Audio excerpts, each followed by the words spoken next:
Hey everyone! In this video, I'll show you how to remove price history from Zillow. First, open Zillow.com and log into your account. Next, navigate to your property listing that you want to edit. Look for the Edit Listing or Manage Listing option. This is usually at the top of your listing page. Once you're in the Edit section, scroll down to Price and Status History. Here, Zillow shows all past price changes. To remove a specific entry, click the trash icon or edit button next to the price you want to delete. Make sure to save your changes after editing. If you don't see the option, you may need to contact Zillow support directly. Go to the Help Center, select Contact Us, and submit a request explaining that you want your price history removed.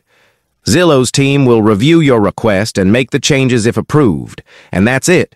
Your price history should now be updated or removed.